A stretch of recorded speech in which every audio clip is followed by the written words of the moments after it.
راديو إرنا راديو إرنا كاب كتما باريس محلالف بإرتورن غازت إنياتا زدالو نتا راديو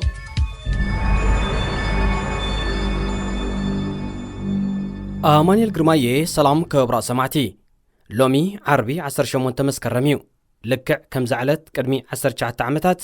أبي إرترا تسلم تاريخ زي تمزقبل الأوان كابت أوانتيات حيزو أبي إرتران حزبان سمبرات زقدفة كبيد بسلان جناون زي حوية كسلن عمت مساء يذكريو نايلومي تحستناون أبزي زي تقريو مكتالكم من عدمنا زينا كنقدمينا 18 تمسكرم بل 19 عامت في تسامي تسلم تاريخ أبي إرترا يذكر الله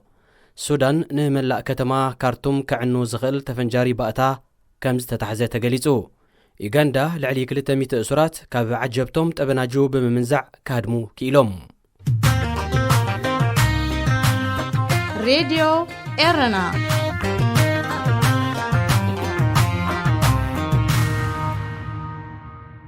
زينب زرزر منغستي إرترا نناي بحت غازيطاتات بمعصاو نأدالوتنن غازيطنياتاتن كمو دما صغناو لوطي نزطلبو لعلوت سبسلطاناتو نبرن بالماما بمقياد حلواتهم زطفالو فصامي ጸليم تاريخ اب إرترا مبل 19 عامتو يذكرالو ات منغستي قدمي 19 عامتات لكع كم زعلت اب 18 مسكرم بمنغدي مع كنزينو اب زم حلالفو مغلصي كاب 18 مسكرم 2001 نات حيزن ناي بحت غازيطاتات نغزيو دو كم زبلا بمحبار نأدالوتنن غازيطنياتاتن ككاب زنبرو انهدنه نابيت مأسرتي كم زأتوم ايرسعن أدالوتنا بحت غازيطاتاتن غازيطنياتاتن كمو دما سبسلطان ات منغست نبرن ناب مأسرتي كاب زأتولو او ورح مسكرم 2001 ناب فردي كم زي قربون منغستي اب لعليوم زوسد سغمتي زخون حقاو مسرح كم زي تختلن يفلت اب لعلزيت منغستي نزوم زيغاتات سدرا بيتاتو من مغربو من اب زي بصحو من دهيوم اب زي فلتن حلواتهم اطفيو يركب حيالو كابزوم غازيطنياتاتن سبسلطان نبرن بسنكي ارميناوي اتحزات سرعات هيوتهم كم زحلفه يقلت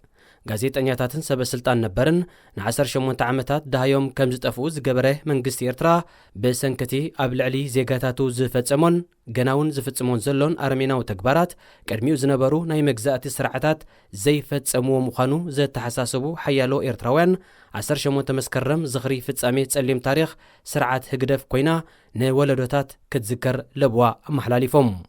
دحرزي تسفا ديموكراسي زصلمتن مغاس مسل زيغاتات زغهدن ناي 18 مسكرم فصامي ጸليم تاريخ اب إرترا قدمزي اب زخونه يخون اوان اب غيزي مغزاتي سرعاتات حيله سلاسين درغنون انتخونه ترايو زيفلط وحزي إرتراوያን ناب سدت غنون تريون مسلي إرتران كوين يركب أبزن زحلف 19 عامتات اب إرترا بغدا هيمانوت سغرادوب بوليتيكان كالن اشحات زيغاتات ببأوانو تأثيرهم يوم اب سودان تفنجار بقتا حيزوم صنحيوم استبهلو 41 سبات اب قيدي كم زاتو اخبار حقت هاجر تقليسر الحبر ب16 مسكرم افليتو اتم ب13 مسكرم كم تتحزوز تገልጹ سبات مننتهم يخون حيزوم وصنحيوم استبهله تبرع بايتا بنصر اي تገልጸن يخون امبر اتي تتحيزو زبهل زلو بزحي تفنجاري نملا كتما كارتوم كعنو زخل مغانو اتي اخبار حقيا ملكتو أفنيا فولي حيل السودان جمال جما بزهبو مجلس مسرت اتم طرطرات كتحزو زخالو وصيت نايتي كاب ورحنا حسي اتحيزو ككاد صنحه شبراوان ناي مهدان سرحتيو اب سودان كم ناي بيروت تمساسالي مفنجار نخغاطم غلغله سبات تبارع باتا ياتو لو زبل صنصنتا كم صنحون اتي أفنيا غليصو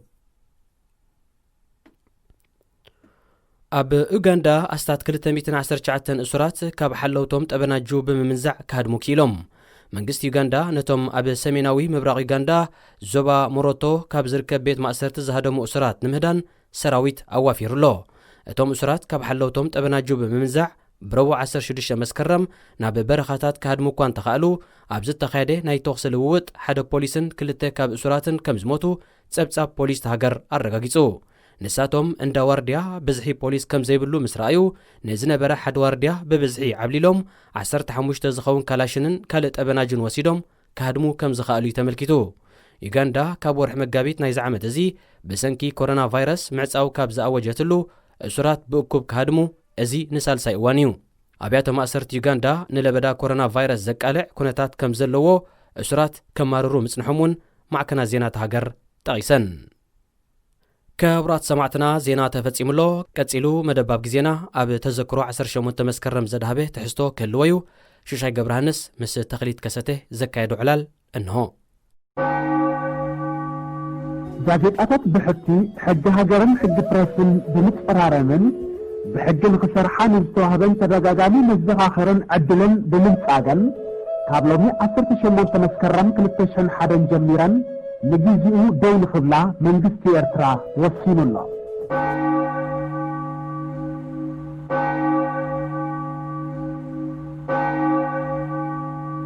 ሰላም ዝኸበርኩም ተኸታተልቲ መደባት ራድዮ ኤረና እዚ ወትሮ ዓርቢ በሰዓት ዝፍኖ መደብ ኣብ ግዜናዩ ንሎሚ ሓደ ዕድም ኣለኒ ዕድመይ ተኽሊት ከሰተ ይበሃል ስሙን ድሕረ ባይቱ እንድሕር ምልላይ ናብቲ ዝቐረብኩ ሕቶታት ክንሰገር ኢና ተኽሊት ዕድል ክበካ ዝሓትካ ፈልጡ ኸ بين ليلة بين كم جمر زبزح جزء قريب لاني نعي انا كتحزق كابتي بعد ضيح كتمهار له جمير كاز نبر كعودي تحركه باسرائيل كاب متنون زنطف كالو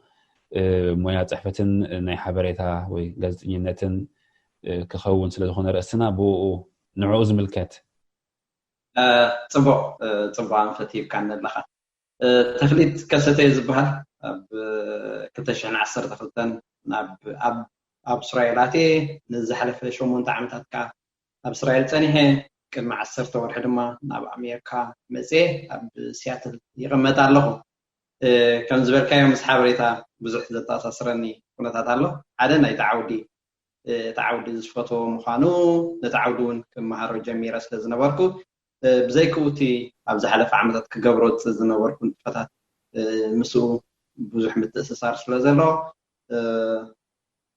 ዝመስል ሓፈሻዊ ሌላ ኣብ ኤርትራ ከለኻ ስለምንታይ ኸ ኣብ ዓውዲ ጋዜጠኝነት ክትመሃር ወሲንካ እንታይ ነይሩ ድርኺታትካ ናብኡ ክትጅምር ትምህርቲ ስለምንታይ ከቆሪፅካ ወፂኻ ትረባሒታት ብዙሕ ምክንያታት እዩ ናብ ሓደ ዓውዲ ክትወድቕ ዝገብረካ ሓደ እቲ ምስቲ ዓውዲ ፍቅሪ ነርኒ ምስ ሓበሬታ ዘለኒ ፍቅሪ እዩ ዝበዝሕ ግዜ ከምኡ ሓበሬታ ናይ ምእካብ ናይ መጽሓፍ ናይ ዋላ ወረቃቅቲ ምእካብ ገለ ምትሕሓዝ ከምኡ ምትእስሳር ነይርዎ እቲ ቅድምት ናብ ተዓውዲ ምምፀይ ገለ ማለት ኣብቲ ነቲ ዕድል ዝረኸብኩሉ ኣጋጣሚ ግን ክልተ ኣማራፂ ነይሩ ኣብቲ ናይ ሶሻል ሳይንስ ስለ ዝነበርኩ ማለት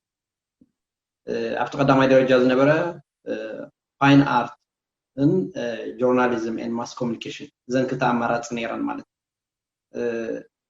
ሕጂ እቲያ ዝቐረበት ናባይ ዝነበረት ኣማራፂ እቲያ journalism and mass communication ትብል ዓውድያ ኣጋጣሚ እውን ፋይን ኣርት ኣብታናትና ዙርያ ኣይነበረትን ሕጂ ስለዚ ሓንቲ ኣማራፂ ነይራ ንሳ ከዓ ናይ ጆርናሊዝም ስለ ዝነበረት ናብኣ ከኣቱ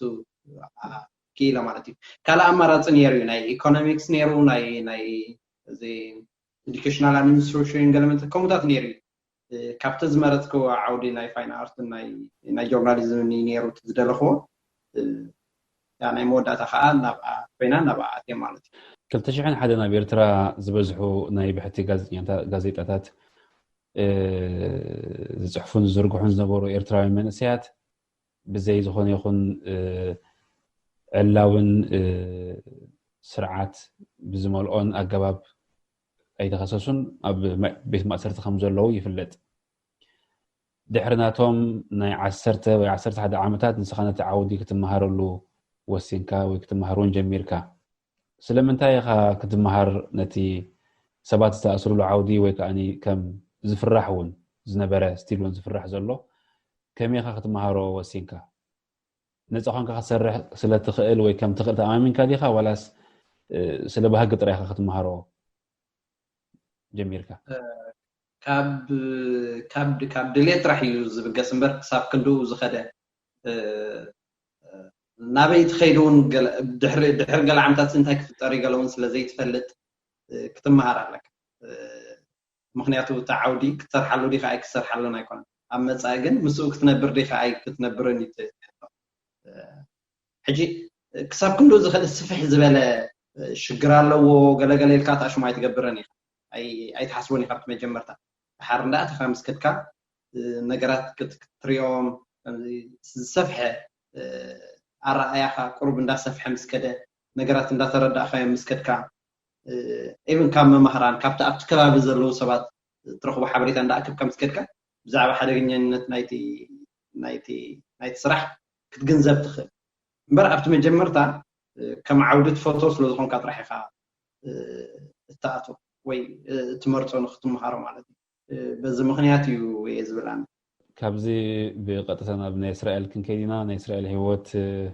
ብዙሕ ሰብ ፈልጦ እዩ ብዙሕ ሰብ እውን ብዙሕ ግዜ እውን ተገሊፅሎ ግን ደጋጊምካ ገሊፅካ ዝውዳእ ስለ ዘይኮነ እቲ ህይወት ኣብኡ ምሳእትኻ እውን ተመሳሳሊ ንጥፈት ክተካይድ ርኤካ እየ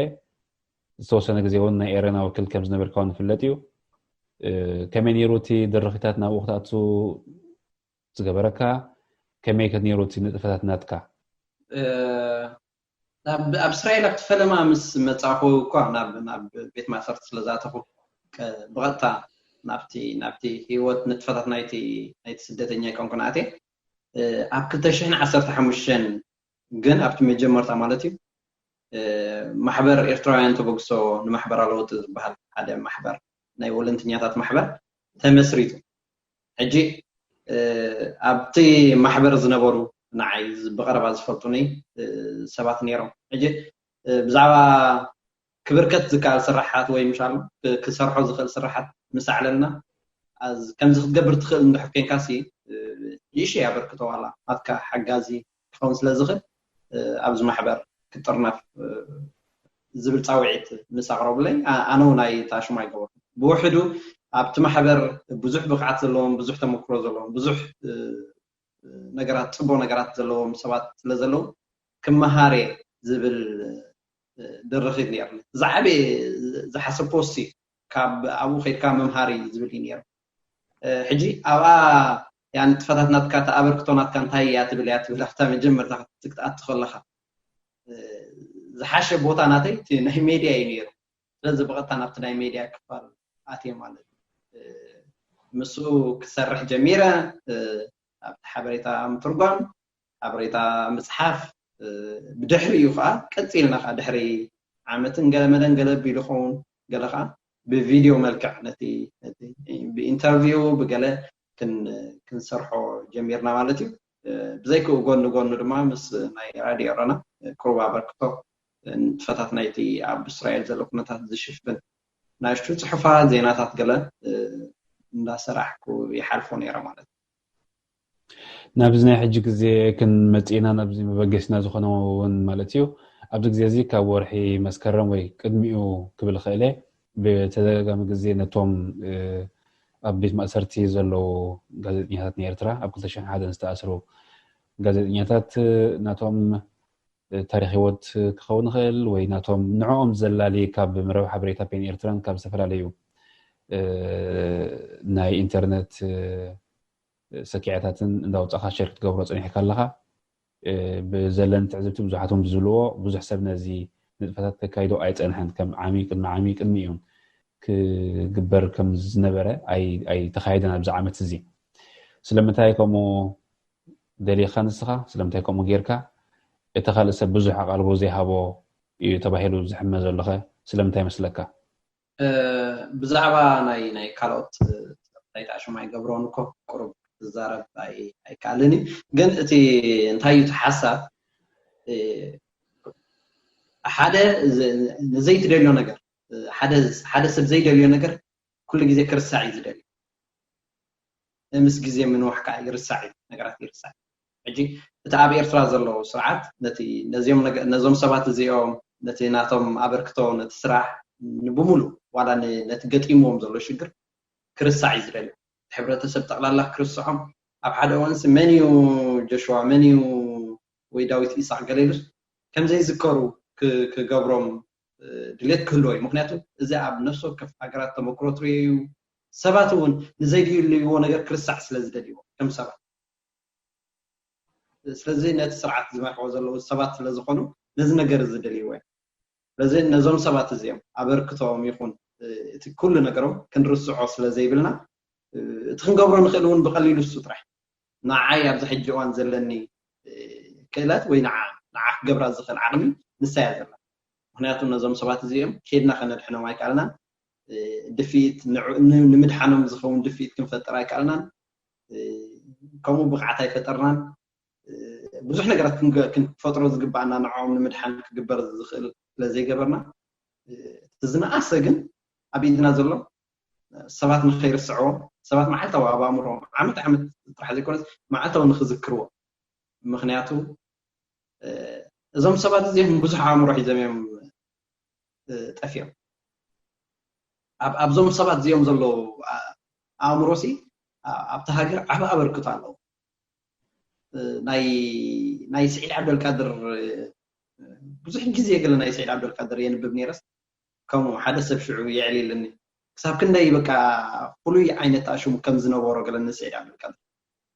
ኣበርክቶ ናይዚ ሰብ እዚ ማለት እዩ ናይ ሰዒድ ዓብደልቃድር እንድሕሪና ሕጂ ኣብታ ሃገር ዓብ ፅልዋ ክህልዎ ነይሩ እዩ ሓደ ኣወንታዊ ነገር ክህልዎ ነይሩ እዩ ስለዚ እዞም ሰባት እዚኦም ስለምንታይ ይርስዑ ከምዚ ዓይነት ኣበርክቶ ክህልዎም ዝኽእል ዝነበረ ከምዚ ዓይነት ብቕዓት ዝነበሮም ሰባት ስለምንታይ ክንርስዖም ቁናዕ ኣይኮነን ጥራሕ ዘይኮነስ ወትሩ ግዜ ኣብ ኣእምሮና እዞም ሰባት እዚኦም ክንዝክሮም ጥራሕ ዘይኮነ ነቲ ሽግራት ንምፍታሕ እውን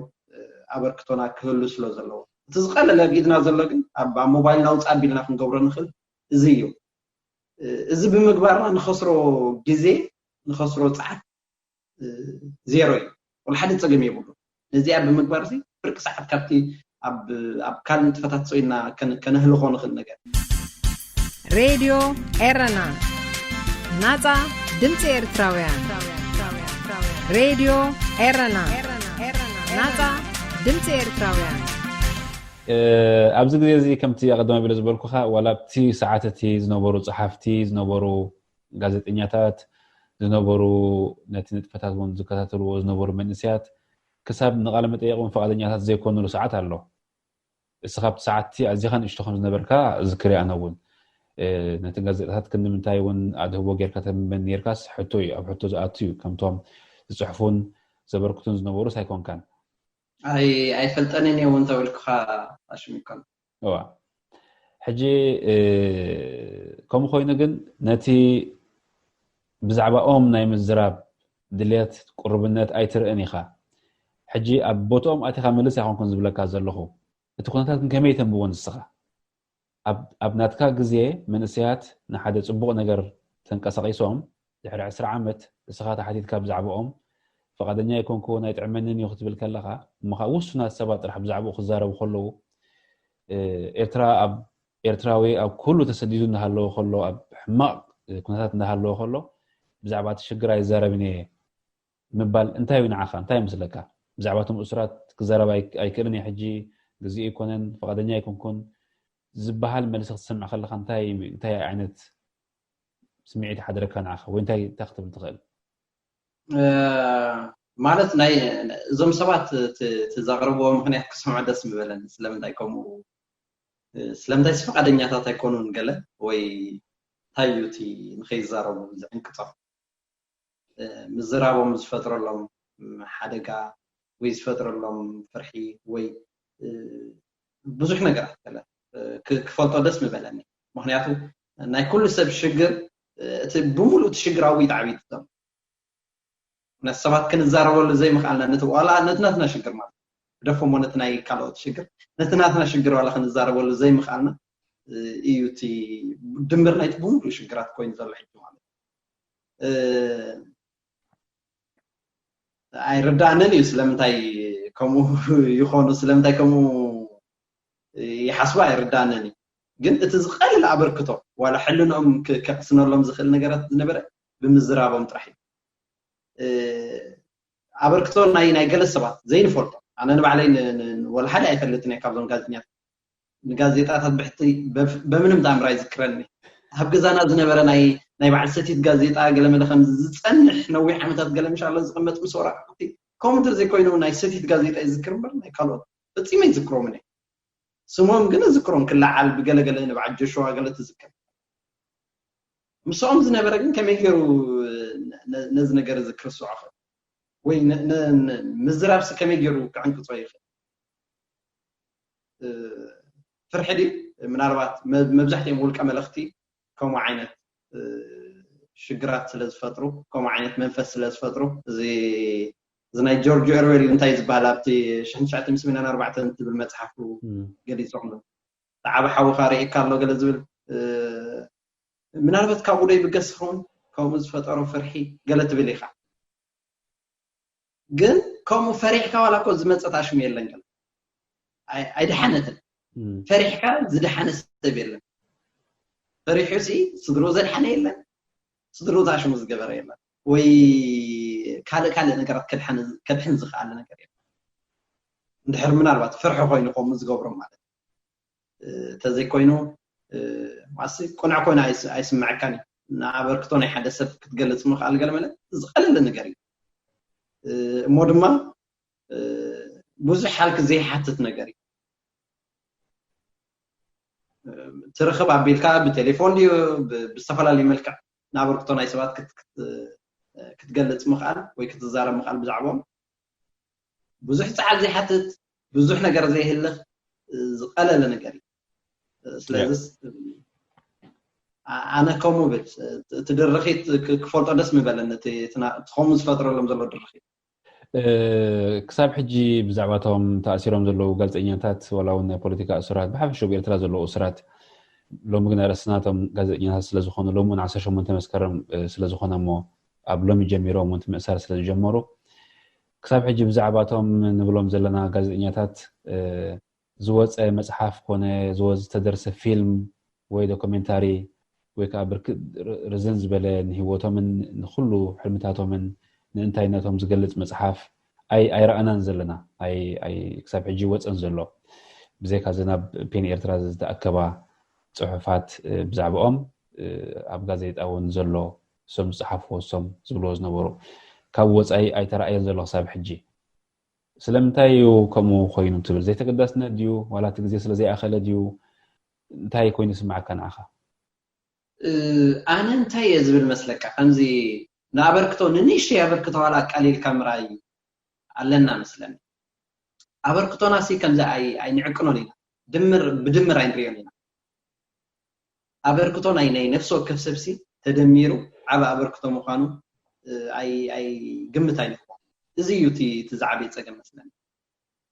ዝበዝሕ ግዜ ክንሰርሕ ገለ ድርኺ ዘይፈጥረልና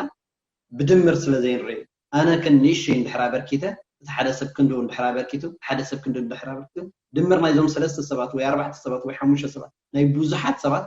ተደሚሩ ክንዲ እምባ ክኸውን ይኽእል ብዙሕ ነገር ከፍርኽ ይኽእል በዚ መልክዕ እዚ ስለዘይንሪኦ ኢና ዝመስለና ምክንያቱ ኣቃሊልካ ትሪኦ ነቲ ናትካ ኣበርክቶ ሲ ኣቃሊልካ ትሪኦ ግን ነቲ ስራሕ ኣበርክቶ ናይ ነፍሲ ወከፍ ሰብ ናይ ነፍሲ ወከፍ ኣብ ዝኽእሎ ንጥፈታት እዩ ዝሓትት ምክንያቱ ከዓቢ እንድሕር ኮይኑ ንተኣሽሙ ይርኢ ነይረ ንመድሃነ ይመስለኒ መድሃነ ሃይለ ኣብ ጽሑፍ ዝፈልጦ ኣለዉ ኣብ ትምህርቲ ዝፈልጦ ኣለዉ ኣብ ስፖርት ዝፈልጦ ሰባት ኣለዉ እዞም ሰለስ ኣቶም ኣብ ስነ ጽሑፍ ዝፈልጦ ብዛዕባ ኣብ ስነ ጽሑፍ ዝነበሩ ኣበርክቶ እቶም ኣብ ስፖርት ዝፈልጦ ብዛዕባ ኣብ ስፖርት ዝነበሩ እቶም ኣብ ትምህርቲ ዝፈልጦ ድማ ብዛዕባ ኣብ ትምህርቲ ዝነበሩ ኣበርክቶ እንተዝገልጹ ነይሮም ናይ ዝወዲ እዚ ታሪክ ብቐሊሉ ናብ ኩሉ ሰብ ክባፅሕ ክእል ድምር ናይቲ ንመድሃነ ክርድኦ ምኻል መድሃነ እንታይ ዓይነት ሰብ ነይሩ ኤርትራ ማዕርፍ እንደይ ነዛ ዓይነት ሰብ ከሲራ ኣላ እዚ ዝሓለፈ 19 ዓመታት ኣበርክቶ ናይ መድሃነ ክሳብ ክንደይ ንዓይ ንተኽሊት ንኣብነት ብውልቀይ ክሳብ ክንደይ ከሲረ ክርድኦ ምኻል እዚ ኢና ዘይተረዳእና ዘለና መስለኒ ብሓፈሹ ነዚ ርእስቲ እዚ ክንምልሶ እንድሕር ኮይና ወይ ከዓኒ ዝጭበጥ ፍረ ክንረኽበሉ እንድሕር ኮይና ኣይኖት ኣካላት እዮም ክነጥፉ ዘለዉ እቶም ምስኦም ዝነበሩ ሰባት ሓደ ተዘሎ ሕጂ ሜድያ 2 ስድራ ቤታት 3 ካልኦትን ብሓፈሻ ዝፈልጥዎም መን እዩ ዝያዳ ክነጥፍ ዘለዎ ነዚ ስራሕ እዚ ክዕወት መፅሓፍ ክወፅእ ድዩ ዶክመንታሪ ፊልም ክስራሕ ድዩ ንናቶም ኣበርክቶ ኣጉሊሑ ዘርኢ ነባር ስራሕ ንክስራሕ ሲ ኣየናይ ተራእዩ ቀዳማይ ክፃወት ዘሎ ኣየናይ ክመላላእ ዘለዎ ወይ እንታይ ምሕፅንታት ተፅውዕ እስኻ ኣበርክቶ ናይ ነፍሲ ወከፍ ሰብ እዩ ዝሓትት ናይ ስድራ ጥራሕ ኣይኮነን ነቲኦም ስድራ ቃንዛ ኣለዎም ብዙሕ ተኣሽሙ ኣሎ ዝተፈለየ ተኣሽሙ ክህልዎ ኽእል ስለዚ ንዖም ደርኺ ክትፈጥረሎም ኣለካ ንስኻ ከም ሰብ ኣብ ጎኖም ስለ ዘለኻ ኣብ ጎኖም ከም ዘለኻ ከተርእዮም ሲ ክትክእል ኣለካ ንኽብገሱ ማለት ሓደ ንስኻ ክትፈጥሮ ተራ ሰብ ክፈጥሮ ዘለዎ ነገር ብዘይኩ መማህርቶም ኣለዉ መታዓቢቶም ኣለዉ መሳርሕቶም ኣለዉ ዝፈልጥዎም ኣለዉ ገለ ነፍሲ ወከፍ ነገር ክድመር ምኻል ንኣብነት ብዛዕባ መድሃኒ ሃይለ ከም ዝተፃሕፈ ሲ መን ከም ዝፀሓፈ ሰርች ጌርካ ክትረክብ ትኽእል ኢኻ ሎሚ መድሃኒ ሃይለ ኢልካ ፅሒፍካ መድሃኒ ሃይለ መን እዩ ብዛዕባኡ ዝፀሓፉ ሰባት ናይ ብዙሓት ሰባት ክመፀካ ክእል ስለዚ ነዞም ሰባት እዚኦም ክትረክቦም ትኽእል ኢኻ እስከ ብዛዕባ መድሃኒ ሃይለ ከም ዝንግበር ወይ ብዛዕባ ካልእ ሰብ ከም ዝንግበር ክትብል ትኽእል ኢኻ ስለዚ ኣበርክቶ ናይ ነፍሲ ወከፍ ሰብ እዩ ዝሓትት ብፍላይ ድማ ናይ ብቐረባ ዝፈልጥዎም ቀዳማይ ሶርስ ወይ ቀዳማይ ሓበሬታ ዘለዎ ብቐረባ ምስኡ ዓሊሉ ዝነበረ ሰብ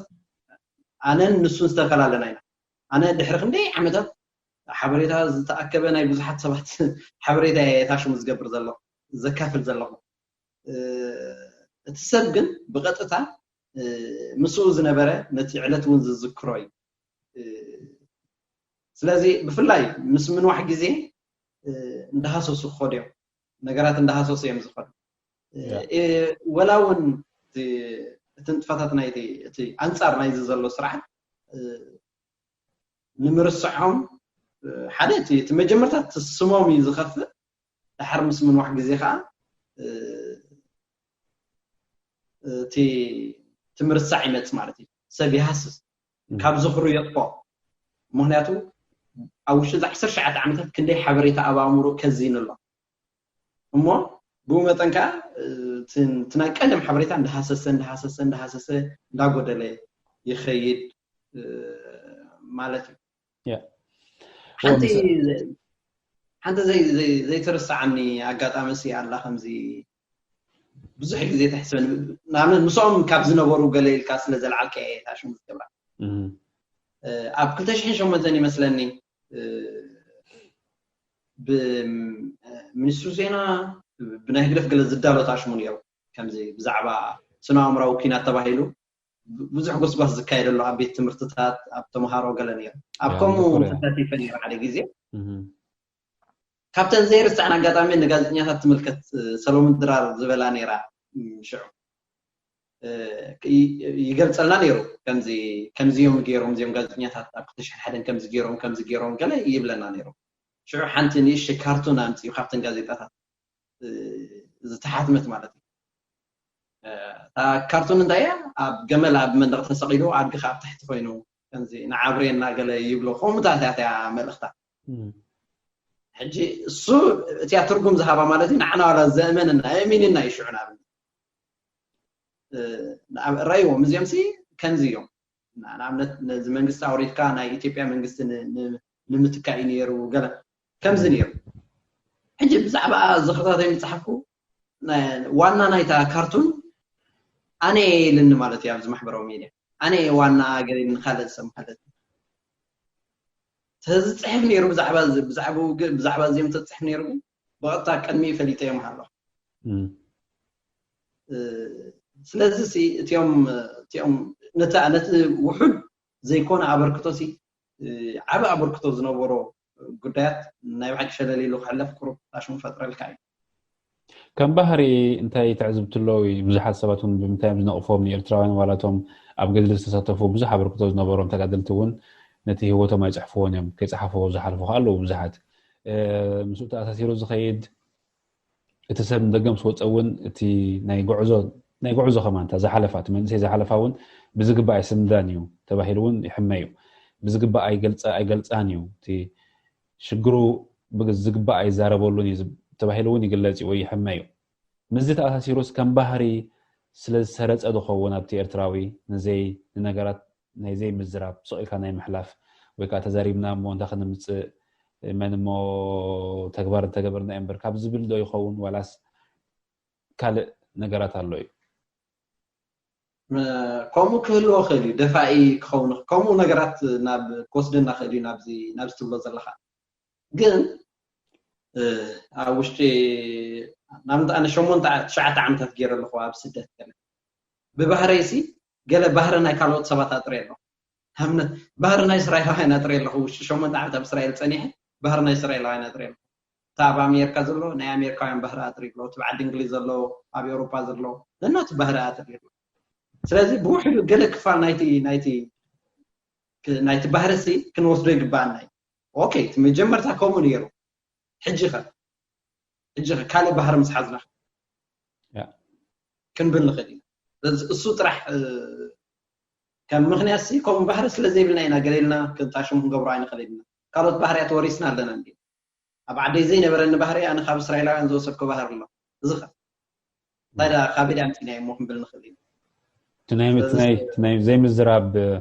ባህሪ ግን ክሳብ ሕጂ ኣሎ ኢኻ ትብል ዘለኻ ኣይተመሓየሽን ዋላ ሰብ ኣብ ደገ ኣይተመሓየሽን ዋላ እቲ ኣብ ምስ ካልእ ሕብረተሰብ ተኣሽሙ ኮይንና ገለሲ ንዑ ካብኡ ከማን ክንብል ኣይከኣልና ኣነ ንኣበርክቶና ካብ ምቅላል ዝተላዕለ እምበር ናይ ባህሪ ይኮነ ንኣበርክቶና ግን ቅንጣብ ተኣሽሙ ኣይንበኑ ኢና ክብሪ ኣይንበኑ ኢና ከምዚ ደሚርና ኣይንሪዮን ኢና ካብኡ ዝተላዕለ እዩ ዝኸውን ኢለ ዝሓስብ ነታ ኣበርክቶና ነታ ንእሽተይ ኣበርክቶ ዓብ ነገር ክትፈጥር ትኽእል ምዃና ኣይንግንዘቦን ኢና ካብኡ ዝተላዕለ ዝብላና ሬድዮ ኤረና ናፃ ድምፂ ኤርትራውያን ሬድዮ ኤረና ናፃ ድምፂ ኤርትራውያን ኣብዚ ግዜ እዚ ብካልእ ወገን እውን ብዙሓት ኤርትራውያን ኣተኩሮ ሂቦም ዝዛረብሉ ዝፅሕፍሉ ዝነበሩ ናይ ኢትዮጵያ ወይ ናይ ትግራይ ምርጫ እውን ነይሩ ናይ ትግራይ ምርጫ ነይሩ ብልክዕ ምናልባት እዚ ዶ ይኸውን ነቲ ኤርትራዊ ዓብሊልዎም እቶም ጋዜጠኛታትን ነቲ ናይ 2001 ፍጻሜታትን ክርስዖ ገዲድዎ ዶ ይኸውን እንታይ ትብል ንስኻ ገለ ታሽሙ ክህልዎ ክእል ይኸውን ገለ ሚእታዊት ፅልዋ ክህልዎ ክእል ይኸውን ምክንያቱ ኩሉ ግዜ ጎሊሖም ዝረኣዩ ጉዳያት ኣሎ ኣብ ከባቢና ከዓ ናይ ምፅልላው ባህሪ ስለ ዘሎ ኣብቲ ከባቢ ናይቲ ቀርኒ ኣፍሪካ ዝበዝሕ ግዜ ተፀላላዊ ባህሪ ስለ ዘለዎ እቲ ነገራት እሞ ድማ ሓበሬታ ካሎሚ ዝያዳ ብዝቐጠፈ መልክዕ ብዝተፈላለየ መልክዕ ብዝረቐቐ መልክዕ ይኸይድ ስለ ዘሎ ነቲ ሰብ ኣብ እዋናዊ ጉዳያት ከተክር ኣኽኢልዎ ክኸውን ይኽእል ይኸውን ግን ኣየናይ ክፋል ሕብረተሰብ እዩ ነዚ ናይ ኣየናይ ክፋል እዩ ነዚ ናይ ትግራይ ተኣሽሙ ገይርዎ ትኻለከ ክትፅሕፍ ዝኽእል ነዞም ሰባት ተኣሽሙ ኣነ ከምኡ እሱ ጥራሕ ኣይኮነ እንተ ምክንያት ኢለ ዝሓስብ እቲ ዝበዝሕ ኣብዚ ናይ ትግራይ ኣተኪሩ ዝነበረ ሰብ ኣብ ስምዒት ድርኺት ዘለዎ ብስምዒት ተኣሽሙ ዝገብር ኣየና እዩ ኢና ክንብል ንኽእል መን እዩ ዝያዳ እቲ ንደልዮ ዘለና ኣበርክቶ ናይ ሰባት መን ክሰርሖ ይኽእል እንዲ ስለዚ ኣብዚ ናይ ትግራይ ኣተኪሩ ዝነበረ ክሪኦ ከለኹ ኣነ ብርግፅ እቲ ኸበር ክትዝኽእል ኣይኮነ እንታብኡ ዝነበረ እንታብኡ ዋዕዋዕ ዝብል ነበረ እቲ ብላዕሊ ላዕሊ ዝሪኦ ነቲ ጉዳያት ጥራሕ እዩ ምናልባት ኣብኡ ኣብቲ ፀወታ ዝፃወት ዝነበረ ካብ 2001 ዝነበረ ናይ ጋዜጠኛታት ወይ ናይተን ጋዜጣታት ኣበርክቶታትን ንጥፈታትን በኺሩ 19 ዓመት ብሓንቲ ጋዜጣ ብሓንቲ ራድዮን ቴሌቭዥንን ክኸይድ ፀኒሕሎ ህዝቢ ኤርትራ ብውን ዝኽሉ ስደትን ገለን ስዒቡሎ ንቡር እንተዝህሉ ነይሩ ክሳብ ሕጂ ቀፂለ እንተዝኾና ነይረን እሶም እንተዘይእሰሩ ነይሮም ወላ እንተልና ክንዛረብ ሓደ ፅቡቕ እንተዘይኮነ ግን ኩሉ ግዜ ኸ ትብል ኢኻ ከምቲ ዘይኮንስ ከምዚ ምኾንኩ ነይረ ትብል ኢኻ ብገምጋምካ ወይ ብዘለካ መረዳእታ ኣብ እስራኤል እውን ርኢኻ ኢኻ ናይ ሜድያ ኣበርክቶ ሕጂ ናብ ኣሜሪካ ትሪኦ ኣለኻ ኣበይ ምበፅሐ ኢልካ ትሓስብ እቲ ሜድያ እቲ ሕብረተሰብ እቲ መጀመርታ ክንሪኦ ንኽእል ብዛዕባ ኣበርክቶ ናይ ሓበሬታ ማዕረፍ እንደይ ንሓደ ሕብረተሰብ ካብ ሓደጋ የድሕኖ ሓበሬታ ማዕረፍ እንደይ ናብ ሓደጋ የእትዎ ብመንፅር ሓላፍነት ተሪእና እዮም እዞም ሰባት እዚኦም ኣነ ሓላፍነታውያን ነይሮም ክኾኑ ይኽእሉ እዮም ስለዚ نت ሕብረተሰብ سي أزي حب تقمي نيرو تناتهم مهلا وناتو ሕብረተሰብ بتا حبريتا أبيلو ميزان كهلو نجارات كردا نبي يخد له نجارات كردا تخلطات نيري نعمل أبيرتر حنت في السماء قديمة حسب دحر عمد قلي حد سمع قليو قليو أبو وارح السخمان تنقر بقى تجعلاليفو كالئ ملكع كالئ سئلي حيزو يخاطرخو حبريتا بفلا وشتي يرترخون كمان سلازي مهلاو نايزوم سبات زيوم نذكر حنو يخد نير نابنت في السامتات أب غازيت عند حرات تصحيفهم موضوع خينا أنا بسنة عفو خينا نتفتسامه أب حدا معلتي انتهي كم زقاته مع بسمرة كفلت خيري سلازي شجر يبلي ناي حبريتا شجر سي يبلي أبز حلف 10 ساعات عمتات جن تعبها وقف مسينير مهنياتو بزعبة في السامتات بزعبة انتهي خيدا لو قالك تفلت بورا مقعد حرنوي جزي مقع حبريتها تتشال عليفهم يوم زموت خ قال لي سؤال بقرب وخلوا مسمع السنه مالنا حبريت بقى بتكبا بخلصي انت حبريتها فتسيمو زي وتحلو اذا خامنتا يزمت كابت بكرات ناي حبريتها زمتسي بأمت انت كتريو تخيل بسنكي بدلت ناي حبريتها زفتر زلو شجر اب دياسبورا كنعكنو نخلين إذا الدياسبورا وتي زلو ሕብረተሰብ ኤርትራ ንሓበሬታ ከመይ ይقبሎ ከመይ ይመዝኖ ከመይ ይሪኦ ከመይ ይጥቀመሉ ድሕሪና ኣሰካፊ ማለት እዩ حسب ريتوتات ናይ ሰባት ሓበሬታ ኮይኖም ዝፅርሑ ኮይና ኣብ ገሊዩ ገለ ብጣዕሚ ተሓዝን ማለት ሓበሬታ ሪቶ ናይ ሰባት ሓበሬታ ኮይኖም ዝፅርሑ ካሞ ነቶም ሰባት ናብ ካልእ መገዲ ይወስዱ ኣነ ብዙሕ ግዜ ኣብ ኮም የጋጥመኒ ነይሩ حبريتات ناتهم حقنا كنرجاجت نوسدو أجباب كسون كوفي كاب كن مزنو أو خلنا نقبلهم إنان مرت لنا كاب سلزي أبركتونا يزوم سوات زيهم أو شو 10 ساعات عمتها بمنزل الترينهم نتهاجر أبي عنوة نير ناب حدا بزعبة ناب حبريتات كن هنا تصوز جبنا عبه هنتسي فريسنا هنا بسنك زي مهلاو وي بكرات نايزوم نايزن غازيطات نايتوم غازيطኛታት كبل خل يا اما جرشتا اسخا مزي كتقبرو صناح خنفتات وي مذكر وي كانبي عين رسعن زبل علامان حساباتنا بقيسكا كتقبرو صناحا مسوم تسر بزلو ምናልባቱን ካለ እንታይ ንፈታት ኣለካ እንታይ መደባት ኣለካ ብቀጻሊ ሓደ ካብቶም ጋዜጠኛታት መጽሓፍ መልክዕ ኣብ ምሕታም ዲዩ ወይ ካናቶም ታሪኽ ህይወት በኻለ መልክዕ ምቕራብ ዲዩ እንታይ ኣለካ መደባት ኣብ ቀጻሊ ዝዝበሃል መደባት ገለገለ ኣለኒ ማለት ኣይኮን እቲ ዝቐለለ ክገብሮ ዝኽእል እዚ ሕጂ ዝገብሮ ዘለኹ ክኸውን ይኽእል بوحدة مكفال من السبات دعوة تاريخ هو ناي سباتي كتكافلوا مقال من يوم مفلات اثنين مجمرتا كون خيل تكالي قلتي نسوم كفتروا وزقولوا زنبورو صبغ نجار مو قوديلو زلا بعرمين دحردانا بحكي بقعت هالين وي كومو تقولوا هالين نعرف قبر دس بلاني كوم عنت علم كم فتر سي دس بلاني كم تصوم فتيرة موز نبورو علم كومو كم فتر مخنياتو نريو لنا تي ودلت وي ناتهم زي مهلاوسي بتيرو وزلو عالتاو نجر نريو لنا سلازي نسخن قبر دس بلن في اللاينتين نتعبركتو وناي وحد يكون قال ملا قال كالوت سبات نحدات تصمبيرو مو نتسرح عبركتو خون خل نريد لنا ناي زي مولا دلوانا معكنا زي ناسي بواحد مدبات يساقي الله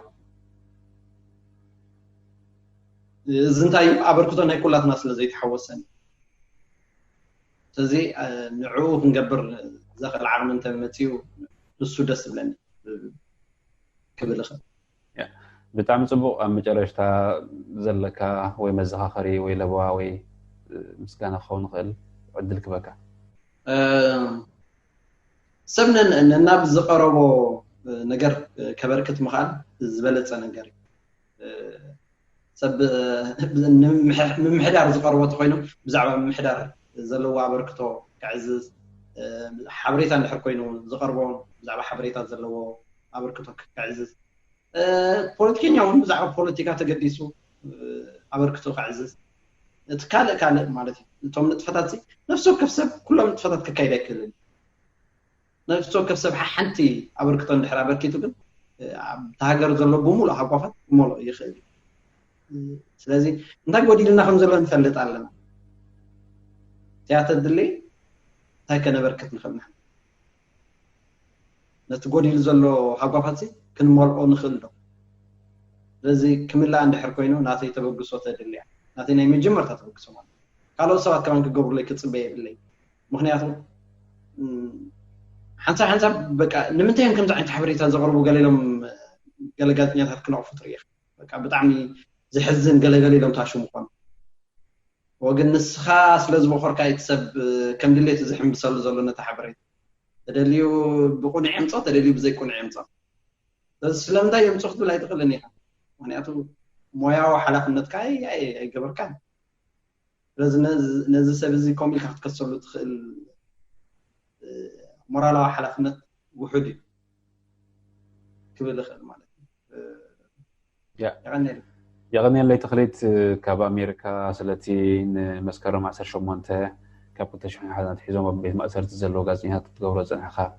استفرا ليو ناشتو نكا عبيت فتات كمسكنا كافتو أبقى تصعير بخارة تحزتوهنا الراخة تصفى قبر نلو مقن سلام عليكم عخا Thank you. سلام عليكم يعني راديو إرنا راديو إرنا كاب كتما باريس محلالف بإرتوارن غازت إنياتا زدالو نتسا راديو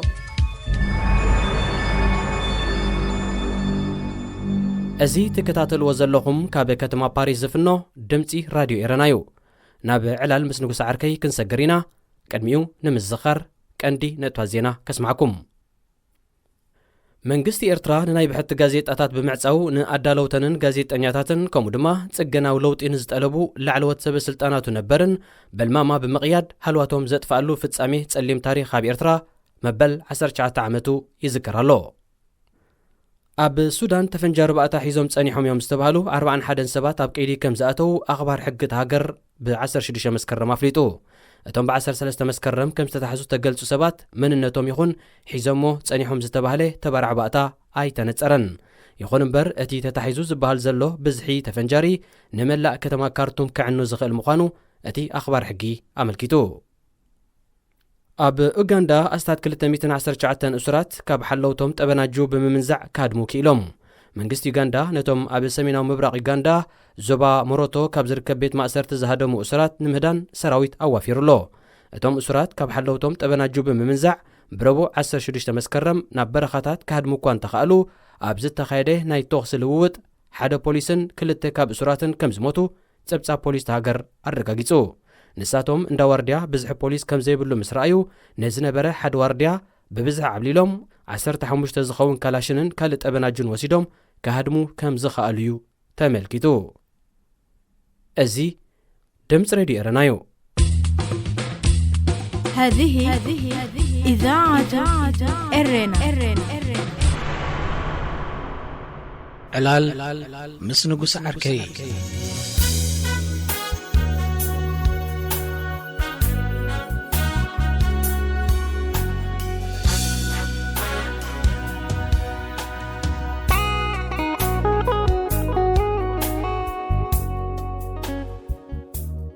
عندن ساسي سألكن منقصنا عمتات متصبصة بفتيل كتلاقيسي أيزم تقوم تسنول كندو عمتات تصبصة بمشاقولو إلو كاس دم منيو مريصو نقصة طعام تترى زي كونس ولا دقفتون كتصبصبو قدنيو እዞም ብዘይ ፍርዲ ተኣሲሮም ዘለዉ ዜጋታት እኳ ገና ኣብ ቀይዲዮም ዝሕልፍዎ ዘለዉ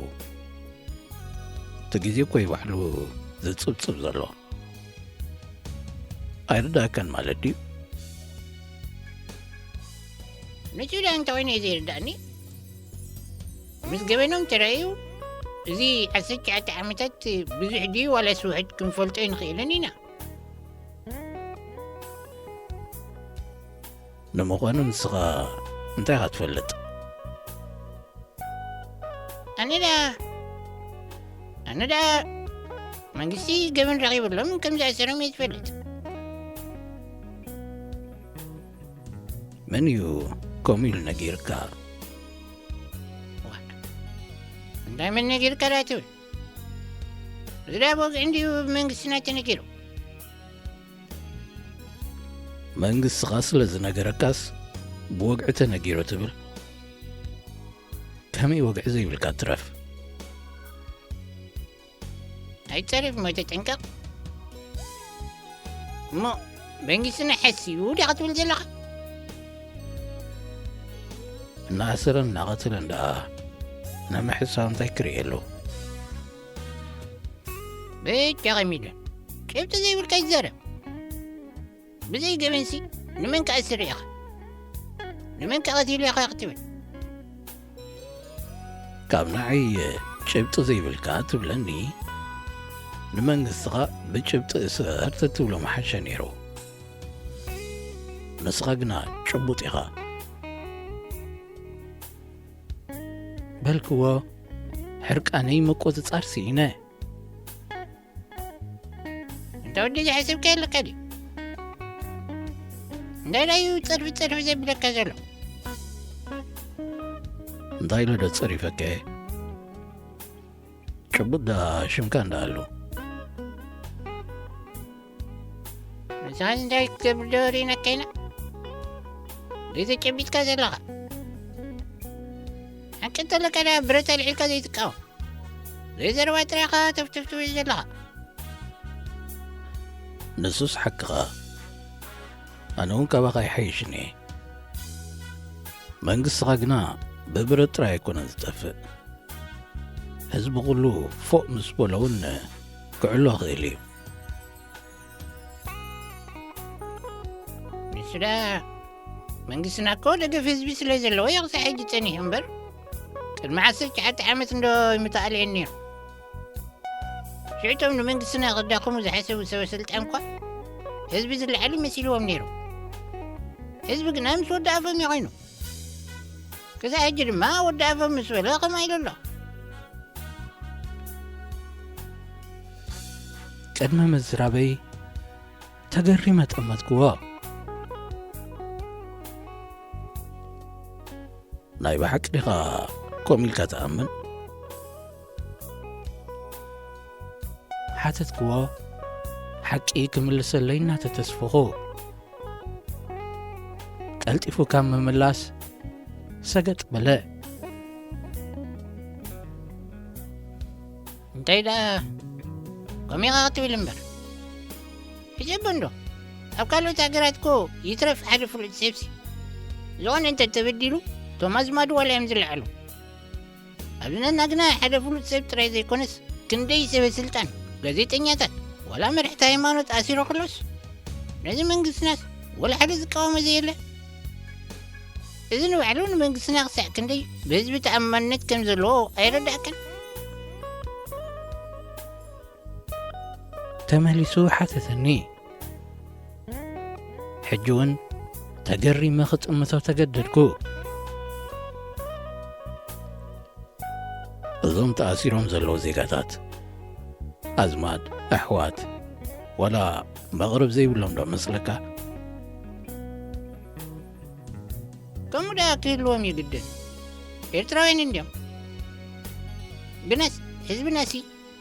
መንግስቲ ዝፈልጦ ጉዳይ ይህልዎ ክውን ኢሉ እኮ እዩ ስቕ ክብል መሪፁ መጀመርያ ነገር ህዝቢ ስቕ ክብል መሪፁ ዝበሃል ኣዘራርባኻ ኣርሞ ህዝቢ ዝመረፀ ይብሉን ምርጫ ይተዋበን ስቕ ክብል ይተገዲዱ ድሓር ከዓ መንግስቲ ክኣስር ከሎ ወይ ድማ ቅድሚ ምእሳሩ ኣብ ልዕሊ እቲ ዝኣስሮ ኣካል ክሲ ክምስርት ኣለዎ መቸም ዘዘረባኻ ኣይትቕይረን ኢኻ መንግስት ናስ ከሳሳይ ኮይኑ ቀርብ ነዞም ውልቀ ሰባትሲ ከሳሲኦም ኮይኑ ኣብ ቅድሚኦም ዘርባዕባዕ ክብል ያደለኻዮ መንግስት እኮ እቲ ዝለዓለ ኣካል እዩ ኣይትጋገ ሕጊ እዩ ልዕሊ ኩሉ ዘይመነ ትዕግስ መንግስትና ይውፅይዎ ኢሉ ፍሽኽታ ሰኒለይ ኣነ ግን ኣብ ሰሓቕ ኣይነበርኩን ብዙሓት ከምኡ ዝኣምኑ ከም ዘለዉ ተዘኪሩኒ ድማ ተቖጣዕኩ ዘይሕጋዊ መንግስትኻ ዝፈልጡ ሕጊ የብሉን ነዞም ኣሲርዎም ዘሎ ዜጋታት ሰቦም ስለ ዘለዎም ጥራይ ዋላ ነቲ ናይ ክሲ መስርሕ ከካይዱ ነይርዎ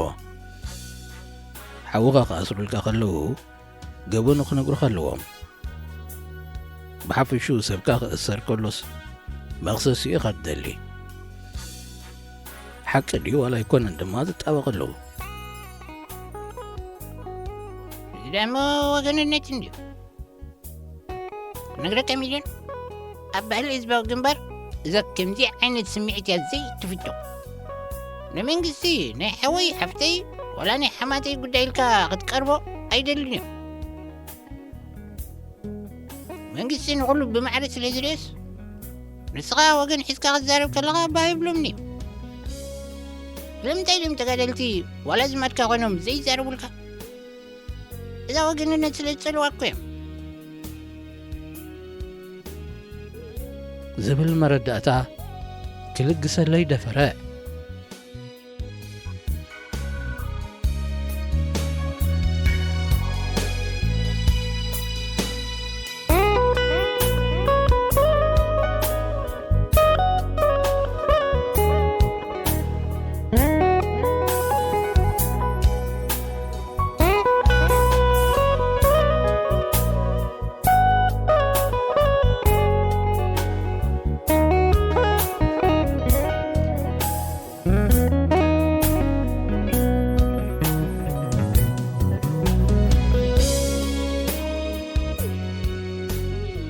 ንሓድሕድኩም ኣይትቃረቡ ኣይትወደቡ ብዝምድና ኣይትተሓታተቱ ዝብለና መንግስቲ ናቱ ወገን ንዝኾኑ ጥራይ ሒዙ ንዝቃወምዎ እናጥፍአ ክቕፅል ይመደቡ ብኻልእ ኣዘራርባ ንኩላትና ክቐትል ድሌት ከም ዘለዎ እናበረሃሎም ዝምፁ ውሕዳት ኣይኮኑን ካብቶም ባዕሉ የዋሃት ኢሉ ዝፅውዖም ድማ መንግስቲ እዚ ኩሉ ዘሸግረና ዘሎ ከደልድለና ኢሉ ምዃኑ ዝዛረቡ ኣለዉ ሚልዮን ግና ሓንቲ ክትርዳእለይ ዝደልየካ ኣነ እዞም ሰባት ተኣሲሮም ክንደዚ ዓመታት ክፀንሑ ከለዉ ሕጐሰይ ማለት ኣይኮነን ኣካይሽ ኣነስ ኣሰናቢሉ ጥራይ ዝፈትሖም ይመስልኒ ነይሩ ቀረብ ግና ነዊሕ እዩ ሓቂ ዘረባ ግና ምስ ነዊሕ ኸ እትጠራጠር ገበኖም ዓብዩ ማለት እዩ ኢልካ ክትሓስብ ኢኻ ትግደድ ሰነፍ እንተኾንካ ከምኡ ኢልካ ክትሓስብ ንእምሮኻ ከተገድዶ ኢኻ ንፍዕ እንተኾንካ እንታይ ተገድዶ ማለት እዩ ሓተትኒ ገጹና ጐማፀፀ ኣእምሮኻ ምግዳዳ የድልየካን እዩ ነቲ ዘሎ ኢኻ ትርእዮ ጅግና ትብሎ መርሒና ፈራህ ምዃኑ ዝረኣየካ ሰብ ሓሳቡ ከይገልጽ ብኣፉ ዓቢሱ ንሱ ወታዕታ እናበለ ዝጠቅምን ዘይጠቅምን ዘረባ የስማዓና ዘየምለኽዎ ዘበሉ እናዳጎነ ክሳዕ ዝሞቱ ጽበዮም ወይ ድማ ቕትሎም ሰብ ካልእ ከይመርጽ ቅድሚ ምቕጻልካ ግና እዛ ቀቲሉ እናብልካ ደጋግማ ዘለኻ ዘረባ ግና ከባድ ስለ ዝኾነትሲ እትቁጠበላ ማሕሸካ ንወልሓደ ክቐትል ኮ ይረኸየን እናህለንዶ ንሓኻሲ ይቐትለካ ንኹላትና እኳ ዝቐትለና ዘሎ ኣብ ክንዲ ንነበር ከም ንሰርር ጥራይ እናገበረ ኣብ ክንዲ ብሂወትና እንታይ ንገብር ብዛዕባ ህይወትና ጥራይ ከም ንሓስብ ካብ ገበረ ደኣ ንዓና እውን ቕስለና እዩ ዘሎ ንመጻኢ ማዕዲኻ ዘይትጥምት ተወንካ ዳ እሞ ግድን ክትመውት ኢኻ እዚ ትፃወት ግና መጻኢቲ ኤርትራ ክወርሳ እዩ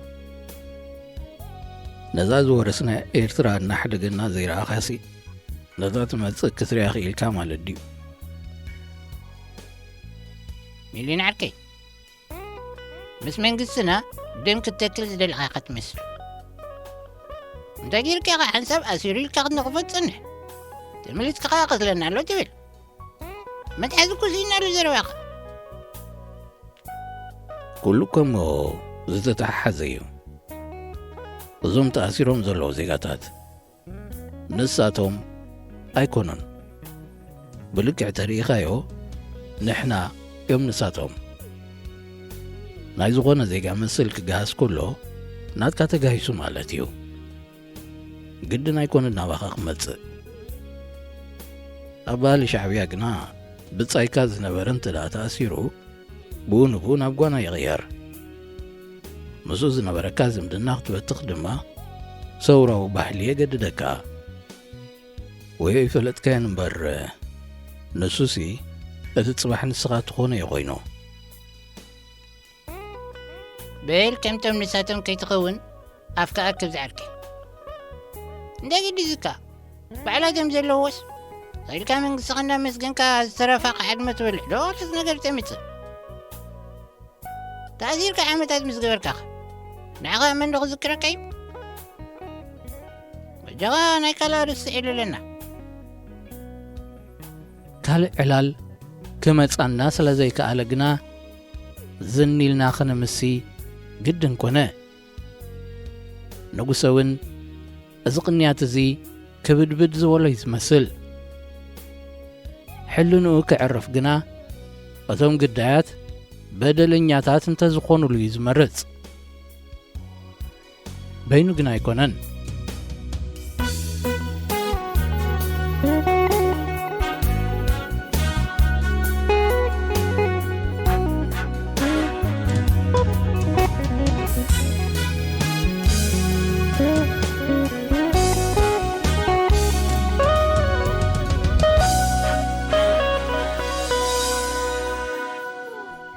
كبرات سمعتي ناي ساعت زي فنونا زازمنا لنا أمانيل قرماية سلام